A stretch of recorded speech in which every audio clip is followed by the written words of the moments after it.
এই চাটা বেশি ভালো নাকি আগেরটা? এটা এটা কিন্তু দেখে তো মনে হচ্ছে সেই ছোট বাচ্চাদের সেই টয়লেটের মতন ট্যাল করছে। অ্যাকচুয়ালি কোনো কিছুই ভালো নয় না, এটা মা বলে মোটামুটি না, মোটা না মুটি। তুমি কি শোবে এবার?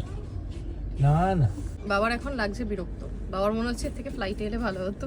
বাবার বক্তব্য সেট করে যাবো, সেট করে চলে আসবো, এতক্ষণ ওয়েট কেন করবো? ফ্লাইটের এত বেশি ফেয়ার তো মানে একদমই ফেয়ার নয় ব্যাপারটা। তো যে কারণে হাত দিলেই শেখা লাগছে হাতে। কোন ধরনের গরিব লোকজনের সাথে আমি ট্রাভেল করছি আমি এখন সেটাই চিন্তা করছি। বিরাট বড় লোক। ধনসম্পদের দিক থেকে বড় লোক নাই হতে পারে, কিন্তু মনের দিক থেকে তোর থেকে বেশি বড় লোক। তোর মন দেখে তোমাকে এয়ারলাইন দিয়ে দেবে না, টিকিট দেবে না। না এসো, তোমার মন বড়, তোমাকে বিজনেস ক্লাস দেবে না। তোর ধনসম্পদ দেখে টিকিট দেবে আর আমার মন দেখে জানলার সিট দেবে। আরে ট্রেন দুলছে বলে ভয় পাচ্ছিস?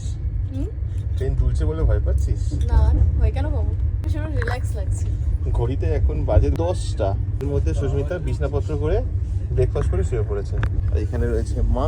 বাবা ঘুমাবে না, বাবা এখন বসে বসে বাইরে দেখবে কি হচ্ছে না হচ্ছে। হ্যাঁ, অন্ধকার হয়ে গেলে তো আর কিছু দেখতে পাবো না। সেই বাজে দুপুর 3:30। আমাদের নামার কথা 11:30টায়, প্রায় 5 ঘন্টা লেট। আর ভাল লাগছে না, এবার মনে হচ্ছে না ড্রাইভারটাকে গিয়ে জিজ্ঞেস করি এত লেট কেন করলি। স্টেশন থেকে বেরিয়ে আমরা একটা গাড়ি বুক করেছি, এখন সোজা যাব হোটেল। আর একদম হোটেলের অপোজিটেই আমাদের এআইজি। যাওয়া যাক। প্রচন্ড একটু দেখা কি অবস্থা। বাইরেটা একবার দেখাই তোমাদের অবস্থাটাই, যে লোকে লোক। আমরা রুমে গিয়ে একটু ফ্রেশ হয়ে নিলাম, জামা কাপড় আর ছাড়িনি কারণ সেই তো যেতে হবে হসপিটাল। এখন যাচ্ছি বিল করাতে, কারণ এখানে নিয়ম হচ্ছে প্রথমে আরএমওকে দেখাতে হবে, আরএমও সমস্ত কিছু টেস্ট দেবে, তারপর যে মেন ডক্টর যে থাকবে সে দেখবে। আগের বারে আমাদের যে ডক্টর দেখেছিলেন তিনি আর নেই এখানে, উনি বিদেশে শিফট হয়ে গেছেন। গল্প করতে করতে লিফটে নামার কথা, সিঁড়ি দিয়ে 3 তলা থেকে সিঁড়ি দিয়ে আমি প্রথমবার এসেছি।